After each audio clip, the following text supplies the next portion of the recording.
नमस्कार, मैं हूं विकास सुखी। आप देख रहे हैं अब तक टाइम। दोस्तों, पहुंचे करनाल के सेक्टर 9 में। आपको बता दें, आज यहां पर हरियाणा के मुख्यमंत्री खास तौर पर पहुंचे हैं वाल्मीकि धर्मशाला जो यहां बनाई गई है उसका उद्घाटन करने के लिए। और आपको बता दें, यहां पर परम पूज्य राष्ट्रीय संत बाल योगी श्री उमेश नाथ जी महाराज भी खास तौर पर पहुंचे हैं। और आपको बता दें, पूर्व इस मंत्री मौके पर कृष्ण कुमार उपस्थित बेदी महाराज इस जी ने पूरे सभी कार्यक्रम का जनसमूह को अपने संचालन प्रवचनों कर रहे से हैं। आइए सौभाग्य आपको कर दिया। दिखाते हैं पूरी आइए रिपोर्ट और सुनिए क्या कहना है महाराज जी ने मुख्यमंत्री किस जी का। तरह की सादगी से आज अपने प्रवचन रखे।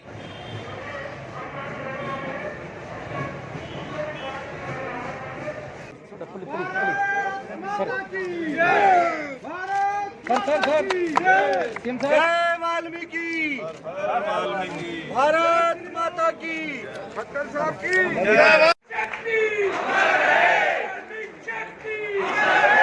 वाल्मीकि शक्ति, वाल्मीकि शक्ति।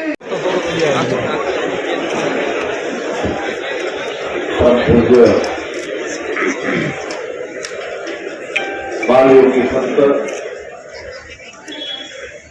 श्री उमेश नाथ जी महाराज, उपस्थित पूज्य संत नक्षत्रनाथ जी, मेरे साथ काम कर रहे और आप सब लोग की दुख सुख की चिंता कर रहे हैं ऐसे पूर्व मंत्री श्री कृष्ण बेदी जी,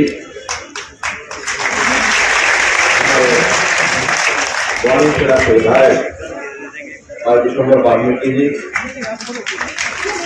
ओरल के विधायक पूर्व मंत्री श्री जगदीश नायर जी, श्री रामदास वाल्मीकि जी, श्री सुभाष चंद्र जी, अमरनाथ सौदा जी, रघुवन भट्ट जी, मदनलाल सारवण जी, जी, मोहनलाल भगवान जी, रजनी कोचा जी, महेश बादशाह जी, उपस्थित सभी सज्जनवृंद, बुजुर्गों, नौजवान साथियों, माताओं बहनों, पत्रकार सहायता मित्रों, बहुत ही शुभ दिन है कि आज वाल्मीकि भवन जिसका उद्घाटन किया है, इस नाते से नहीं कहा कि किसी एक सेक्टर में, मलेगांव के हरियाणा भर में बहुत से सेक्टर हैं, लेकिन वाल्मीकि भवन किसी सेक्टर में ना होकर के बाकी स्थानों को तो मिलते हैं, लेकिन ऐसे अच्छे सेक्टर में ये भवन, इसका जो आज उद्घाटन हुआ है, इस अवसर पर भगवान वाल्मीकि जी को, सभी संतों को नमन करते हुए आप सब लोगों को बहुत बहुत बधाई और शुभकामनाएं देता हूं।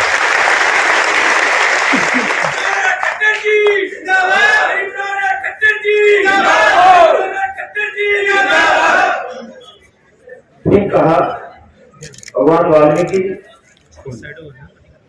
पूरे मानव समाज के पथ प्रदर्शक थे। वो किसी एक समाज से बंधे हुए ऐसे संत, ऐसे कवि, ऐसे आदर्श नहीं है, बल्कि पूरे देश के समाज के प्रति उचितता करते थे, समाज की उनके प्रति श्रद्धा है। आज मैं उस महान ग्रंथ को भी याद करूंगा जिसका भगवान वाल्मीकि जी ने जिसकी रचना की, उन्होंने रामायण की रचना की। भगवान राम का जीवन चरित्र उन्होंने अपने ढंग से उसको लिखा और एक समाज में प्रेरणा देने के लिए उस ग्रंथ की अपनी भूमिका है। आज देश भगवान राम को आदर पूर्वक याद करता है कि उनका जीवन चरित्र जैसा एक आदर्श मर्यादा पुरुषोत्तम राम जिस प्रकार से कहते हैं, जीवन जीने के लिए चाहे एक भाई के रूप में, चाहे पति के रूप में, चाहे पिता के रूप में, चाहे पुत्र के रूप में, हर प्रकार का आदर्श एक अच्छे परिवार में किसी संबंध को किस प्रकार से रखना चाहिए, ऐसा मर्यादा पुरुषोत्तम राम के बारे में कहते हैं। और फिर पूरे समाज की चिंता जैसे उन्होंने की, उसमें से एक शब्द निकला राम राज्य। राम राज्य का अर्थ है कि राज्य जैसा होना चाहिए। राम राज्य के अगर में तुलना की है तो कोई भी राज्य तो राम राज्य होना चाहिए। ऐसे हमारे अनेक महापुरुषों ने, संतों ने इस प्रकार की बात कही है। समाज सेवी व्यक्ति तो समाज सेवा में लगे रहते हैं, उनका कोई स्वार्थ नहीं होता, लेकिन समाज की सेवा होता है। लेकिन जब कभी कोई व्यक्ति राजनीति में आता है, फिर चाहे वो समाज सेवा भी कर रहा हो, तो उसके बारे में शब्द प्रयोग होता है, ये नेता हो गया। अब ये नेता शब्द ऐसा शब्द है जिसके बारे में धारणा अलग अलग समय में अलग अलग प्रकार से की जाती है। मुझे याद है नरेंद्र मोदी जी जब गुजरात के मुख्यमंत्री थे और जब ये चर्चा चल पड़ी कि वो देश के प्रधानमंत्री बनेंगे, तो पत्रकारों ने पूछा कि आप देश के प्रधानमंत्री बनने के बाद कौन सा ऐसा महत्वपूर्ण काम है जो सबसे पहले आप करना चाहेंगे। बहुत लोग जानते भी होंगे, जिन्होंने उस समय पढ़ा लिखा होगा इस विषय को, बहुत लोगों को जानकारी नहीं भी होगी, लेकिन सोच क्या थी उनकी। उन्होंने कहा कि जो मेरे बिरादरी के लोग हैं, अर्थात जिनको नेता कहते हैं, राजनीतिक नेता, इनके बारे में जो धारणा बनी हुई है, सबसे पहले इस धारणा को बदलूंगा। कोई समय था नेता कह दिया तो उसके बारे में ये नेता है, ये झूठा होगा, ये चोर डाकू कुछ भी होगा, कोई भी गंदे से गंदा विशेषण उसके साथ लगा देते हैं। लेकिन क्या राजनीतिक नेता इसी प्रकार से काम करते रहेंगे? ये बहुत बड़ा चैलेंज था और मोदी जी ने वो करके दिखाया कि कोई एक नेता होने के बाद समाज की कितनी सेवा कर सकता है, समाज के किस प्रकार के संस्कार उनको कर सकता है, कैसे समाज की रचना करवा सकता है। ये उद्देश्य पिछले 7 साल में देख रहे हैं। उन्हीं सिद्धांतों पर चलते हुए हमने भी कोशिश की है कि हरियाणा में अब इसी प्रकार का कुछ करके देखना है। सब सरकारें आपके विकास के काम में सब लगे रहते हैं। विकास माने सड़कें बना दो, मनो नाली ये स्थिर करा दो, स्कूल बनवा दो, अस्पताल बनवा दो, एयरपोर्ट, फैक्ट्रियां, सब कुछ उसमें आ जाता है कि जो भवन खड़े करने वो कर दो और समाज का यानी प्रदेश का देश का विकास हो गया। ये भी चाहिए, ऐसा नहीं तो नहीं चाहिए, लेकिन केवल इसी से विकास हो जाएगा ऐसा नहीं। विकास में हमें व्यवस्थाएं भी बदलनी पड़ती। हमने आने के बाद व्यवस्था परिवर्तन के काम किए कि समाज में इन चीजों की तो बहुतायत है, लगातार करते भी रहेंगे, लेकिन क्या हर आदमी इन चीजों सुखी हो जाएगा? हर आदमी इन चीजों सुखी नहीं होगा। बल्कि कई बातें ये सरकारी व्यवस्थाएं, नियम, कानून, नीतियां ऐसे उलझे हुए होते हैं कि समाज के किसी भी आदमी को तंग करके खड़ा कर देते हैं। एक समय था सरकार की ओर से होता था कि ये चीजें हमें डिलीवर करनी है, गैस देना है, आटा देना है, ईंधन देना है, लाइट देनी है, इसका बिल जमा कराना, ये करना, वो करना। घर का 1 या 2 सदस्य लगातार हर दिन लाइन में खड़े रहते थे, लाइन लगा के सारी चीजें खरीदते थे, लेते थे, बिल भी जमा करा के लाइन में खड़े होते थे। उन्हें कहा नहीं, ये समाज का अधिकार है, समाज का हक है, उसको मिलना ही चाहिए, लाइन लगाने की कोई जरूरत नहीं है। आज से 10 साल पहले जो लाइनें लगती थी, आज वो लाइनें लगती है क्या? आज कोई लाइन नहीं लगती थी। हर किसी को उसके घर में बैठी चीज मिलनी चाहिए, व्यवस्थाओं का निर्माण करो। हमने भी आईटी का उपयोग किया, बहुत सेवाएं, बहुत योजनाएं, सरकार की योजनाएं, सेवाएं, केंद्र सरकार, हरियाणा सरकार मिलाकर के लगभग 600 हैं। ये 600 सेवाएं क्या उसके घर के निकट किसी कंप्यूटर सेंटर पर नहीं मिल सकती? क्या हमने योजना बनाई मिल सकती? आज कोई आपको लाइसेंस लेना है, डुप्लीकेट कोई फॉर्म, अपना कार्ड लेना है, कोई फॉर्म जमा कराना है, कहीं बिल जमा कराना है, कहीं भी कोई आपने एप्लीकेशन देनी है, आपका निकटतम स्थान वहां जाकर के आप दे दो, आपका काम खत्म। जो दिनों दिन लग जाते थे, आज 1 घंटे में काम हो जाता है। ये व्यवस्था परिवर्तन है। दूसरा, समाज के अंदर जो विघटन है, अलग अलग जातियां, अलग अलग क्षेत्र, इलाके, वर्ग, इसमें जो समाज बटा हुआ है, इसको कैसे समझता के भाव से एक करना। यही करनाल में आपको तो पता ही है, जो मैं चुनाव लड़ा तो एक नारा उस समय में चलाया था, हरियाणा में और किसी ने नहीं चलाया, हमने चलाया। आज वो पूरे हरियाणा का है, पूरे देश में उसके बारे में चर्चा करते हैं। हमने कहा था हरियाणा एक,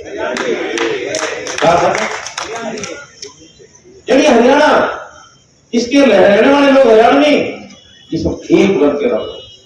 ये भेदभाव नहीं चलेगा, ये अमीर है, ये गरीब है, ये ऊंचा है, ये नीचा है, ये अगड़ा है, ये पिछड़ा है, ये जातिगत भेदभाव नहीं चलना चाहिए। और इसको दूर करना बहुत बड़ा चैलेंज है ये, और उस चैलेंज में हमने उसको करना शुरू किया। और उसमें खास करके आर्थिक दृष्टि से जो लोग गरीब हैं, उन गरीबों का उत्थान करने के लिए हमने अंत्योदय की भावना से, हमने दिव्यांजलि ने शब्द दिया था अंत्योदय, अंतिम का उदय, जो लाइन में आखिर में खड़ा उसको आगे कैसे बढ़ाया जाए। अब इसमें भी सरकार जब योजनाएं लेके आती थी, कहते थे कि गरीबों के लिए योजनाएं हैं, ध्यान में आता था कि उसको लेने के लिए जो लोग आते हैं वो वास्तव में गरीब नहीं है, उनका तो अभ्यास है योजनाओं का लाभ लेना, और जिसको मिलनी चाहिए वो पीछे रह जाता था, वो पहुंच ही नहीं पाता था खिड़की तक, और खिड़की पर पहुंच भी जाए तो उसको धक्के मार के निकाल दिया जाता था, और उसको चक्कर काटने पड़ते थे। वो कहता जी तुम्हारी योजना तुम्हारे घर, हम तो नहीं लेते, टका करके घर बैठ जाते। हमने कहा नहीं, परिवार पहचान को बढ़ाएंगे, हर परिवार का डाटा रखेंगे, किस परिवार में कितने सदस्य हैं, क्या काम करते हैं, पढ़ाई नहीं करते हैं, उनके घर में किसी की तकलीफ है, लाचारी है, वो क्या है, और फिर उनकी जिसकी जरूरत है सबसे पहले जो सबसे ज्यादा नजदीक है उसको आगे लाएंगे।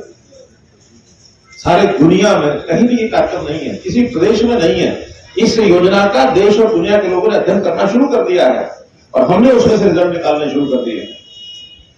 हमने देखा कि 1,80,000 रुपए से नीचे के परिवार कितने होंगे, अर्थात महीने के 15,000 रुपए के आय के लोग परिवार कितने होंगे।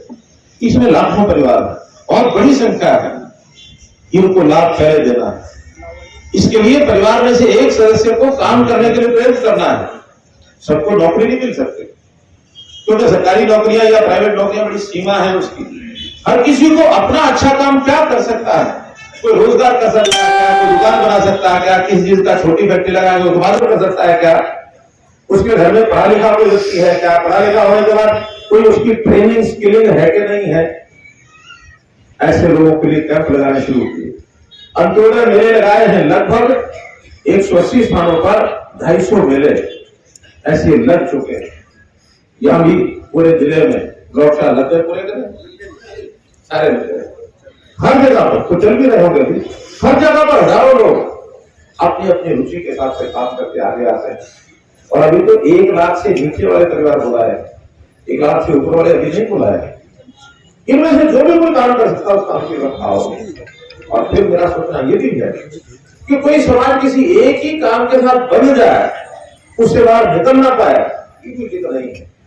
ये बात मैं इसलिए कह रहा हूं क्योंकि सामान्यतः जैसे आज समाज कथा हुआ है, ये जानकारी तो मेरी भी है, वाल्मीकि समाज के मानने वाले लोग ज्यादा यहाँ बैठे, और माना ये जाता है वाल्मीकि समाज के लोगों की जरूरत तो सफाई का एक काम है, तो सब करेगा, एक मान्यता बनी हुई है। हमको इसमें से बाहर निकलना है। सारी उम्र कोई बढ़े रहेंगे क्या सफाई के काम से? हम इसे बाहर से निकलेंगे, हमारे बच्चे उनकी पढ़ाई लिखाई क्यों नहीं होगी, उनकी पढ़ाई की चिंता करेंगे, पढ़ाई लिखाई कर जाएंगे तो उनकी स्किलिंग की चिंता करेंगे, कुछ काम करना सीख ले, कोई कारीगरी सीख ले, कोई हुनर सीख ले।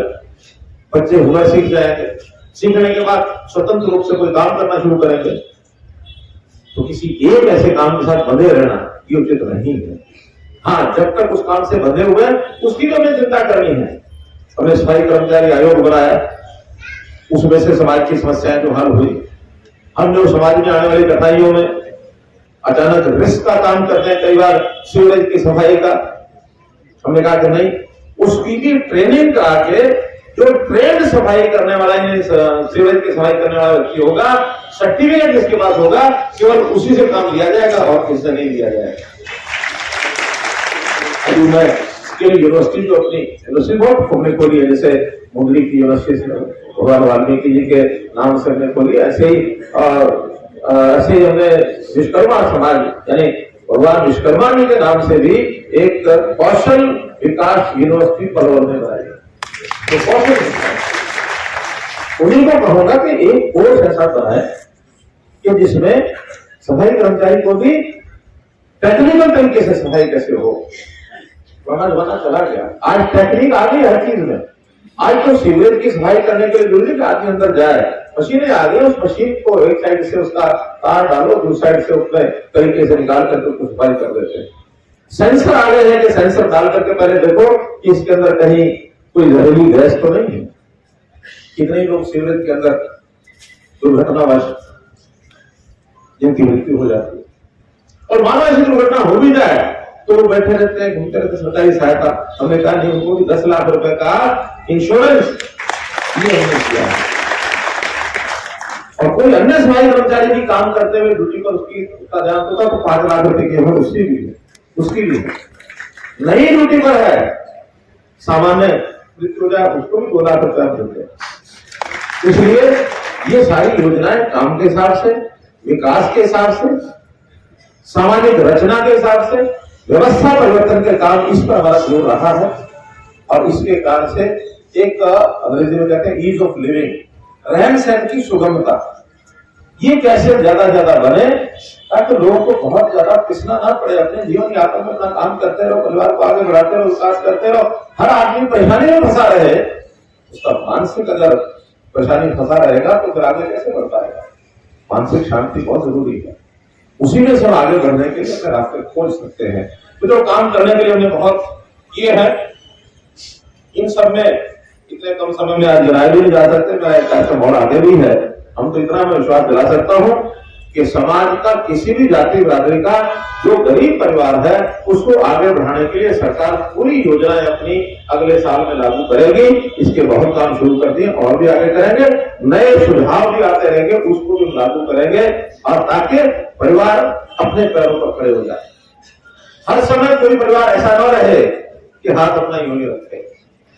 परिवार ऐसा भी बन जाए यो करने के बजाय यो हो जाए।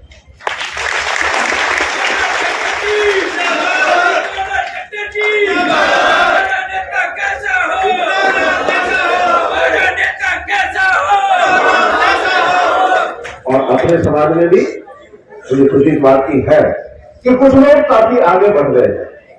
माननीय मुख्यमंत्री सरकारी हमारा मुख्यमंत्री कैसा हो। सरकारी नौकरियों में क्लास 1 अधिकारी भी हो गए हैं, क्लास 2 अधिकारी भी हो गए हैं। ऐसे सब लोग चिंता करें कि हमने इस समाज के बलबूते पर अपने आप को आगे बढ़ाया है। समाज का भी योगदान है, और समाज के योगदान के कारण से हम आगे बढ़ गए हैं। तो हमारी जिम्मेदारी ये भी है कि समाज के बाकी लोग बचे हैं उनको भी किस प्रकार से चिंता करके आगे बढ़ाएं। हम तो आगे बढ़ गए, लेकिन जो नीचे बैठा है समाज का ऐसा व्यक्ति जो कमजोर है, उसकी प्रगति कैसे हो, इसकी चिंता जरूर सरकारी कर्मचारी है या कोई लोग उद्योग में, व्यापार में आगे बढ़ गए तो अपने समाज की चिंता जरूर करें। और जहां कहीं ऐसी आवश्यकता पड़े समाज के काम के लिए खुले हाथ से आगे आए। आपको जानने होगा, अभी कुछ दिन पहले ही अपनी धर्मशाला के पड़ोस वाली दूसरी धर्मशाला, याद है ना, और उसमें आप में से कुछ लोग शायद रहे होंगे। वैसे तो उस दिन भी मैं धर्मशाला में चाय का कार्यक्रम करके गया हूँ, 15 दिन में दूसरी बार आ रहा हूँ। लेकिन उस दिन तो आपने मुझे चाय पिलाई थी, इससे आगे कोई काम नहीं था। आगे का काम तो आज है। जी कह रहे हैं कि सबों की होड़ लगी हुई है कि पंजाबी धर्मशाला के तरफ ज्यादा बढ़े कि वाल्मीकि समाज के ज्यादा बढ़े। आप होड़ में आगे बढ़ते रहो, चिंता मत करो। ये समाज भी है, हम भी है, सरकार भी है। इस धर्मशाला के लिए सरकार की ओर से पहले 60 लाख रुपए आ चुका है। 21 दो बार, और फिर कुछ मंत्रियों ने भी किया, 60 लाख। लेकिन अब मुझे जो बताया गया कि इसका एक तल ऊपर छात्रावास के लिए बना रहे हैं। तो जैसे पहले 2 किस्तें मैंने 21 लाख की दी है, एक तीसरी किस्त 21 लाख रुपए की और मंजूर करता हूं, और वो भी आपसे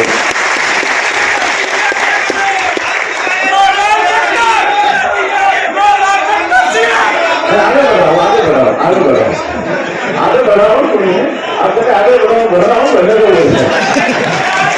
मैं ये भी कहूंगा जो मैंने पंजाबी सुनो। अब जैसे पंजाबी धर्मशाला मैंने कहा था कि केवल सरकारी योगदान से काम नहीं चलता।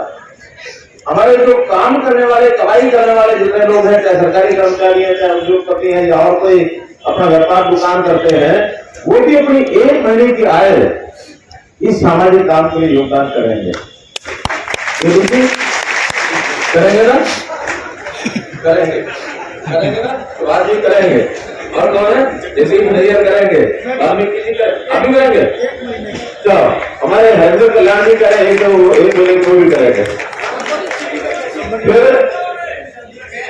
रामदास जी, चंबर जी, भाई सर मेरे जो 21 लाख है उसमें एक महीने की मेरी अपनी सैलरी वो भी उठा देता। लेकिन ये संकल्प आप है ना जो आप लोग करते हैं, सब लोग एक सूची बनवा लो। यहाँ कौन है इसके करना करता है? अमरनाथ जी, रघुवीर जी, सबकी सूची बना के जो खास करके करनाल जिले के जितने भी कर्मचारी और कमाने वाले लोग हैं उनकी सबकी एक महीने की तनख्वाह ये आए और लिस्ट मुझे दिखाना किसने किया किसने नहीं किया। तो मेरे पास सबका योगदान होना चाहिए। महाराज जी, समाज के लोग संतों को बड़ी श्रद्धा रखते हैं और जरूर करना तो दुर्घटना में आपको कुछ लेके जाते होंगे, आप भी सामाजिक कामों में करते होंगे, करते हैं। थोड़ा सा एक योगदान अगर आपका धन का मिल जाए तो जरूर करेंगे।